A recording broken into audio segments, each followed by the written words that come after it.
Flex നിരോധന ഉത്തരവുകളൊക്കെ ഉണ്ടെങ്കിലും തിരുവനന്തപുരം നഗരത്തിലൂടെ പോയാൽ ഒരു ഫ്ലെക്സ് ബോർഡെങ്കിലും കാണാത്തവരുണ്ടാകില്ല. പരിപാടി കഴിഞ്ഞ് ഫ്ലെക്സ് ബോർഡുകളിൽ പലതും ഇപ്പോഴും മാറ്റിയിട്ടില്ല. തിരഞ്ഞെടുപ്പിന് മത്സരിച്ചവരൊക്കെ ഇപ്പോഴും തെരുവോരങ്ങളിൽ നല്ല ചിരിച്ചിരിപ്പാണ്. പ്രധാനമന്ത്രി നരേന്ദ്രമോദി തിരുവനന്തപുരത്ത് വന്നത് ജനുവരി 23-നാണ്. ഞാൻ പറയുന്നത് നിങ്ങൾക്ക് കേൾക്കാം, പക്ഷെ നിങ്ങൾക്ക് എന്നെ കാണാൻ പറ്റുന്നില്ല അല്ലേ? ഇപ്പോഴോ എന്നെ കാണാൻ പറ്റാത്തതിൻ്റെ കാരണം മനസ്സിലായില്ലേ?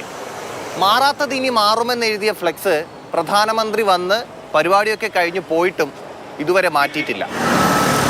പ്രധാനമന്ത്രിയുടെ ഇതേ പരിപാടിക്ക് അനധികൃതമായി ഫ്ലെക്സ് വെച്ചതിനായിരുന്നു BJP ജില്ലാ പ്രസിഡന്റ് കരമന ജയനെതിരെ പോലീസ് കേസെടുത്തത്. നടന്നു പോകുമ്പോൾ വളരെ ബുദ്ധിമുട്ട് ചിലത് തോന്നുന്നു. ചിലതൊക്കെ വയ്ക്കണത് ഒതുക്കി വെച്ചിട്ടുണ്ട്, ചിലത് ഉയരെ കെട്ടി വെച്ചിട്ടുണ്ട്, ചിലത് നമ്മൾ നടന്നു പോകുമ്പോൾ തന്നെ കാറ്റടിച്ച് നമ്മുടെ പുറത്ത് വീഴും. അങ്ങനെ നമ്മൾ നീക്കി വയ്ക്കുകയാണെങ്കിൽ അതിൻ്റെ പാർട്ടിക്കാരതാണെങ്കിൽ അവർ പ്രതികരിക്കും നമ്മളോട്. ചിലത് ബസ് സ്റ്റോപ്പിൻ്റെ നടുക്ക് ഞാൻ കൊണ്ടുവച്ചേക്കും, നമുക്ക് ബസ് നോക്കാൻ പറ്റില്ല. അവിടെ തീരുന്നില്ല. പരിപാടി കഴിഞ്ഞ് ദിവസങ്ങൾ കഴിഞ്ഞിട്ടും മാറ്റാത്ത ഫ്ലെക്സ് ബോർഡുകൾ ഇനിയുമുണ്ട് തിരുവനന്തപുരം നഗരത്തിൽ. അതായത് അനാവശ്യമായിട്ട് ഒരുപാട് സ്ഥലങ്ങളിൽ ബോർഡുകൾ വെച്ചിട്ടുണ്ട്. അതിൻ്റെ ഡേറ്റ് കഴിഞ്ഞാലും എടുത്ത് മാറ്റാത്ത ബോർഡുകൾ ആവശ്യം പോലെ ഇരിപ്പുണ്ട്. ആളുകൾക്ക് അങ്ങോട്ടും ഇങ്ങോട്ടും പാസ് ചെയ്ത് പോകാനും നോക്കാത്തൊരു ഇതുണ്ട്. തദ്ദേശ തെരഞ്ഞെടുപ്പ് സമയത്ത് ഫ്ലെക്സ് ബോർഡുകളുടെ പൂരമായിരുന്നു.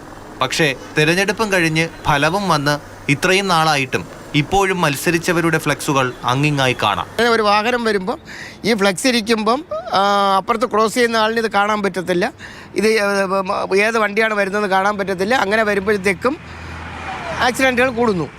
അതാണ് ഇതിൽ വരുന്ന കാര്യം. അപ്പോൾ ഏത് രാഷ്ട്രീയം, ജയിച്ച പാർട്ടി ആയാലും തോറ്റ പാർട്ടി ആയാലും ഏത് രാഷ്ട്രീയം ആയാലും ശരി, അതെടുത്ത് മാറ്റേണ്ടത് അവരുടെ കർത്തവ്യം തന്നെയാണ്. വെക്കാൻ അവർക്ക് ഉത്തരവാദിത്വം ഉണ്ടെങ്കിൽ എടുക്കാനുള്ള ഉത്തരവാദിത്വമുണ്ട്. കോടതി പറയുന്നത് അനുസരിച്ചില്ലെങ്കിൽ കോടതി അവരെ പിടിച്ച് അതിൻ്റേതായ രീതിയിൽ ശിക്ഷിക്കണം. അവർക്ക് നടപടി അതിൻ്റെ പേരിൽ വരണം. ഇതാണ് തിരുവനന്തപുരം നഗരത്തിലെ അവസ്ഥ. പരിപാടികൾ ഓരോന്നും വരുമ്പോഴും ഫ്ലെക്സ് ബോർഡുകൾ ഇനിയും പ്രത്യക്ഷപ്പെടും. പക്ഷേ ഫ്ലെക്സ് ബോർഡുകൾ വയ്ക്കാൻ കാണിക്കുന്ന ഉത്സാഹം പരിപാടി കഴിഞ്ഞാൽ അത് എടുത്തു മാറ്റാൻ കാണിക്കാത്തതാണ് പ്രശ്നം. അനൂപിനും രതീഷിനുമൊപ്പം TS ഹരീഷ്ണ, മാതൃഭൂമി ന്യൂസ്, തിരുവനന്തപുരം.